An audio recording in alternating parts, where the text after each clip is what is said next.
At recent job fairs across the country, plenty of job seekers have turned out, hoping to get hired amid a sharp slowdown in employment. I don't believe we're in a recession, but clearly the economy is struggling out of the gate in 2026. I am still hopeful. I don't know why, but there's a part of me that thinks, with my skill set, like someone will notice me, someone will return a call back. I've applied for maybe 400 or 500 plus jobs. Your support is free, but priceless. Subscribe to Canada Scope. Welcome back, everyone. Canada Scope here. Canada was once seen as one of the safest economic shelters in the world, a place where people believed stability was almost guaranteed. But now, that image is starting to crack in a very serious way. Jobs are vanishing, companies are slowing down, and millions of people are quietly being pushed into survival mode without much warning. What is happening inside Canada's job market right now is bigger than most people realize. On the surface, it may not look like a complete crisis. There is no single massive crash taking over the news every day. There is no one dramatic moment where everything suddenly falls apart. But underneath that calm surface, something worrying is building. The job market is getting weaker, slower, and harder to trust. For years, Canada had a powerful reputation. It was seen as a place where hard work could open doors. People from around the world moved there believing they could build a better future, earn a stable income, support their families, and live with dignity. Strong jobs, better wages, and a reliable system made that dream feel possible. But now that dream is under pressure. Divyan Varnakamaran is graduating this month with a degree in electrical engineering. He's already applied for hundreds of jobs, but so far, no luck. For something that you only need like 0 to 1 years of experience, they're like, oh, we found a couple more people that were more experienced. How does that make sense? It might not make him feel any better, but he does have plenty of company. The unemployment rate for university, college, and trades grads who are under 25 is just over 11%. It was really high coming out of the pandemic, which probably was never going to last. Eventually, he says, those businesses did manage to find staff, or they just got used to doing without them. And then following that, the interest rate hikes that the Bank of Canada put into meant to slow that inflation down. That probably also slowed overall economic conditions with impacts on hiring appetite. The temporary foreign worker program is facing criticism from the left and the right. Some people think the program should be reformed. Some think it should be cut altogether. Does the country need it? This is not only about unemployment, it is about the kind of unemployment people are facing, and even more importantly, the lack of real opportunity. What we are seeing is not just one sudden wave of layoffs. It is something slower, quieter, and in some ways even more dangerous. A hiring freeze is spreading across different industries. Companies are becoming careful. Instead of growing, they are holding back. Instead of hiring new workers, they are waiting. Instead of taking risks, they are protecting themselves. And when businesses stop hiring, the whole system starts to jam up. People who lose jobs are not finding new ones quickly. New graduates are walking into a market that feels colder than they expected. Skilled workers are sending out resumes and hearing nothing back. Some people are applying again and again, only to get silence, automated replies, or interviews that lead nowhere. That kind of pressure hits hard. The longer someone stays unemployed, the harder it can be to get back in. Skills start to feel old, confidence drops, bills keep coming, rent does not wait, groceries do not get cheaper, families begin making difficult choices, cutting back on basics, delaying plans, and wondering how long they can keep going like this. This is where an economic problem turns into a personal struggle. It affects mental health, relationships, family stability, and major life decisions. We deal with thousands of small businesses as well, and if they might hire 2 people, maybe they'll hire 1, and if you multiply that by thousands of businesses, that's like a 50% drop. Not only are employers more cautious about hiring, there's also lots of competition for jobs that are available. In recent years, the population of young people has been growing even faster than the rest of the population, partly because of the rise in non-permanent residents. Many individuals who are overqualified for more entry-level roles that are traditionally filled with youth or recent grads. These individuals are taking on secondary jobs to be able to sustain themselves with the inflation that we're seeing, the rising cost of living. And so that's bumping out people who are, fresh out of school. Some of the more routine, mundane tasks that used to be filled by a summer student or a co-op student or a summer job opportunity are now being automated or outsourced to AI. It's hard to know just how much that's actually happening, but it's certainly one challenge previous generations never had to deal with. So we're seeing, I think, a decrease in the opportunities, the entry-level opportunities for young people to enter kind of their professions of choice. People delay moving out, couples delay having children, parents take extra shifts. Young workers begin asking whether the future they were promised was ever real. And here is where things get even more complicated. Even when jobs are available, many are not the jobs people were hoping for. Some offer lower pay, some have unstable hours, some do not match a person's education, training, or experience. So people are working but still feeling stuck. That is the hidden scandal of this economy. A person can have a job and still feel like they are falling behind. They can be employed and still unable to afford rent. They can work full-time and still feel trapped in survival mode. That is why this situation matters so much. It is not just about numbers on a government report. It is about real people trying to stay afloat while the system slowly tightens around them. Full-time, stable employment is slowly being pushed aside. And in its place, people are getting part-time roles, contract work, short-term gigs, and temporary positions. On paper, that may still count as employment, but in real life, it often does not give people the security they need to build a future. These jobs can help someone survive for a few weeks or months, but they do not always help them plan ahead. Imagine working 2 jobs and still feeling nervous about next month's rent. Imagine having a degree, real skills, and work experience, but still not being able to land a position that actually matches what you trained for. That is becoming the reality for a growing number of young people. At the same time, the cost of living keeps climbing. Housing is still one of the biggest problems. In major cities, rent prices have reached levels that many workers simply cannot keep up with. Groceries, transportation, utilities, phone bills, and basic daily needs are all taking bigger bites out of people's paychecks. So now Canada has a serious gap opening up. Income is unstable, but expenses keep rising. That gap is where the real struggle begins. People start cutting back. They skip things they used to afford without thinking twice. They delay buying a home. They delay starting a family. They delay saving, investing, or making any major life move. Some move back in with relatives just to lower their costs. Others use credit cards or loans just to keep a basic standard of living. And over time, that kind of pressure does not stay private. It spreads across the whole economy. When people stop spending, businesses earn less. The president will be implementing tomorrow a 25% tariffs. And now the trade war is officially on with the retaliation by China. All of that back and forth over trade and tariffs hasn't exactly been great for the economy. So when businesses have uncertainty, they sometimes will pause hiring. It's hard. I have a spreadsheet of all the jobs that I applied to within like a 2-month period, and it was over 80, and I only heard back from 2 of those, and they were both gig jobs, so nothing stable. Just a few years ago, Canada had a shortage of workers, but now hiring is down. Canada's unemployment rate for 15 to 24-year-olds is more than 14%. That's 1.4% higher than last year and double the national average. Type in what you want, like part-time, full-time, and then where you're from. While the job search might be smoother now with the help of online platforms, economists say it hasn't been this slow for young people since 2012. When businesses earn less, they become more cautious. When they become cautious, they hire fewer workers. And when hiring slows down, the same painful cycle keeps spinning again and again. Now, one of the groups feeling this pressure the most is young people. For recent graduates, entering the job market has become more difficult than many expected. A lot of them leave college or university believing they are stepping into opportunity, only to discover a much colder reality waiting for them. Entry-level positions are harder to find. Competition is intense. Employers often ask for experience that many beginners simply do not have yet, and that creates a frustrating trap. You need experience to get a job, but you need a job to get experience. For many young Canadians, breaking into that cycle is becoming harder than ever.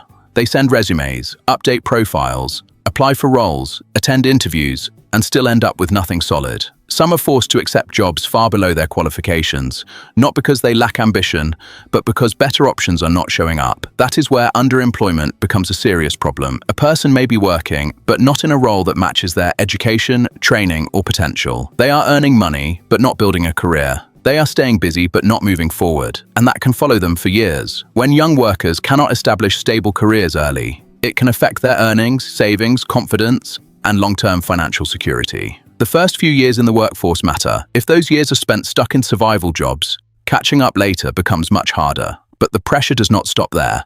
Another major factor is population growth. Canada has welcomed many immigrants in recent years, and immigration has supported the economy in important ways.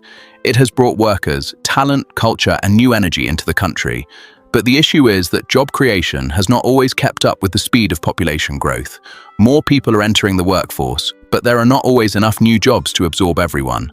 That creates a crowded market where more applicants are fighting for the same limited roles. For employers, that means they have more candidates to choose from. For workers, it can mean lower bargaining power, tougher conditions, and more pressure to accept whatever is available. That is not a fair fight when rent is high and bills keep coming. Businesses are also facing uncertainty. Global economic problems, trade disruptions, changing demand, and higher operating costs are making it harder for companies to plan ahead. When companies do not feel confident, they slow down investment. And when investment slows, job creation suffers. But there is another deeper shift happening under the surface. It's just a hell of a mess right now. The cost of living making it harder to get by and leaving little hope for the future. We talk about possibly leaving Canada because why should we stay here? Just be overtaxed, underserviced, healthcare sucks, education sucks, government is bloated. A new RBC poll found 59% of British Columbians feel financially paralyzed due to rising costs. Many Canadians, anecdotally, feel like their income is not going up, but yet costs, even though it's only 2% now, not 8%, they're still going up. Just under 1/3 of British Columbians say their finances are in a constant state of chaos. It's really gone downhill in the last 10 years, the quality of life, and I just, honestly, I feel bad for people every day, and I don't like having to feel bad every day. I remember living from paycheck to paycheck, and that's tough. That's really tough, and you're always stressed out, and that's not good. Of course, with these tariffs coming up from the United States, it's going to make it even that much worse. Despite the doom and gloom, Bannon says there are ways to manage debt and expenses. If this was your health that we were talking about, and this was a medical situation, you'd be talking to a medical professional, and we're encouraging people to use the same approach for their financial health. And it is changing the entire nature of work. Technology, automation, and artificial intelligence are reshaping industries fast. Some tasks that once required human workers are now being automated. At the same time, new jobs require different skills, stronger digital knowledge, and more technical training. That creates a mismatch. Workers may have experience, but not the exact skills companies now want. Employers may have openings, but not for the people currently looking. So both sides feel stuck, and the frustration keeps building. For some workers, especially those fresh out of school or coming from shrinking industries, this means retraining, learning new tools, or switching career paths. But that is not easy.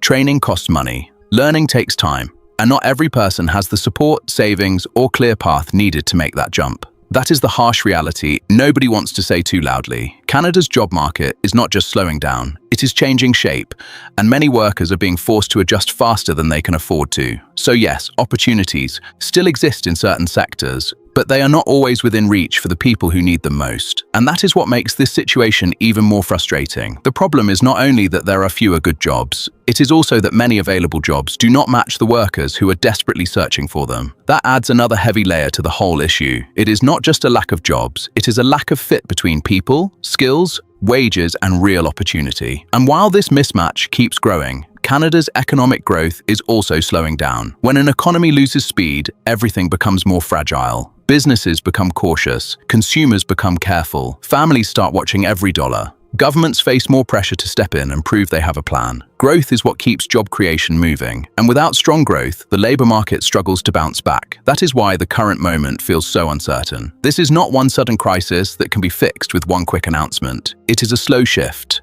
And slow shifts can be dangerous because people do not always notice the damage until it is already deep. This kind of problem takes time, smarter policy, business confidence, and serious economic adjustment. But here is the hard part. Many people do not have the luxury of waiting. Governments know these problems are growing. They have introduced programs meant to support employment, especially for young people. Training programs, job strategies, hiring support, and economic stimulus efforts are all part of the response. But these things do not change lives overnight. And for families under pressure, eventually is not good enough. Bills have to be paid now, rent is due soon, groceries are needed today. It is disheartening, but at the same time, it is because of the market. It's not really me that may be the issue. But hold on a sec. Just a few years ago, all anyone could talk about was how hard it was to find workers. Canada is in the middle of a huge labor shortage. Canada built its way out of the housing crisis. The housing crisis is taking a toll on Montrealers. We have a huge shortage of housing. It's no secret Canada needs more affordable housing, but the type of housing is important, and some cities just aren't building enough of what many Canadians need most. After a sluggish 2025, Canada's real estate market is on shaky ground, and what you get depends on where you are. We're expecting a 5.1% increase in sales in 2026. So not a huge increase. Gas, transit, childcare, phone bills, and basic expenses do not pause just because the economy is adjusting. That is why this situation feels so real and so serious. While economists debate whether Canada is facing a slowdown, a transition, or a correction, ordinary people are already living through the impact. They are changing their plans, lowering expectations, delaying dreams, and trying to stretch every paycheck as far as possible. Some people are quietly taking jobs they never expected to take. Others are staying in positions they dislike because leaving feels too risky. Young workers are wondering if their education will actually pay off. Parents are worried about their children's future. Newcomers are questioning whether the promise they were sold still exists. That is the real story here. This is not just about charts, numbers, or percentages. It is about how people live, work, and plan their lives. Canada is not facing total collapse, but it is facing a serious test. A test of its economy, its leadership, its job market, and its ability to adapt before more people get pushed further behind. The big question now is not whether the job market is struggling. That much is already clear. The real question is what happens next. Will hiring finally pick up again? Will new industries create enough stable jobs? Will wages catch up with the cost of living? Will young people get a fair shot at building careers? Or will this slow period keep dragging on, reshaping the hopes of an entire generation? Right now, the situation is messy, tense, and deeply uncomfortable. And unless real solutions arrive soon, more Canadians may find themselves working harder than ever while feeling like they are moving backward. Because if these trends continue, the damage may not be temporary. It could shape how people work, how they earn, and how they live for many years. And that is what makes this whole situation so serious. Canada is not just dealing with a rough job market. The latest stats show Canada's unemployment rate dropped slightly to 6.5% in January, while the youth unemployment rate was at 12.8%. Whether it's a summer gig or something full-time with benefits, employment seekers are facing one of the most competitive markets in years. For every 3 candidates, there's only one job. Marani Canangera has the skills to compete. I have experience in administration and program coordination, along with some experience in project management. So I am looking for a job that kind of aligns with that. And today she hopes to find that. These university grads will have to deal with one of the worst job markets in years. Man, the economy, man, it's hard. Have you tried looking for a job? I have. It's bleak. Basically, everybody else I know who's graduated is unemployed. It may be entering a new reality where stability becomes harder to reach. The most worrying part is how quietly this is happening. There is no one clear moment where people can say, this is when everything changed. Instead, it is happening slowly, job by job, company by company, decision by decision. One business pauses hiring, another delays expansion, another cuts hours, another replaces full-time roles with cheaper, flexible work. And before people fully understand what is going on, the whole system starts to feel tighter, colder, and much less forgiving. That is why slow-moving economic pressure can be so dangerous. A sudden crash shocks everyone at once, but a slow decline tricks people into thinking things are still under control. Then one day, rent is too high, wages are not enough, job offers are rare, and families are asking how they got pushed so far behind. And if this pattern keeps going, the long-term consequences could reach far beyond the economy. A generation struggling to find stable work may delay saving, buying homes, investing, starting families, or building real financial security. Businesses may also adjust to lower demand, weaker growth, and more cautious spending. Over time, what once looked like a temporary struggle could quietly become the new normal. That is the real concern, not just where Canada stands today, but where it may be heading if serious changes do not arrive soon enough. Because behind every statistic is a real person trying to make it work. A graduate sending out resumes with no reply. A parent stretching one paycheck too far. A worker taking extra hours just to stay even. A family wondering if the Canadian dream is slipping away right in front of them. So the big question remains, can Canada turn this around before the pressure becomes permanent? Can leaders, businesses, and communities rebuild a job market that actually gives people a fair shot? Or will millions be forced to accept less while working harder than ever? This is Canada Scope, and we will keep watching this story closely. If you want more clear breakdowns on Canada's economy, jobs, housing, and the real issues affecting everyday people, make sure to subscribe, like, share, and drop your thoughts in the comments. See you in the next one.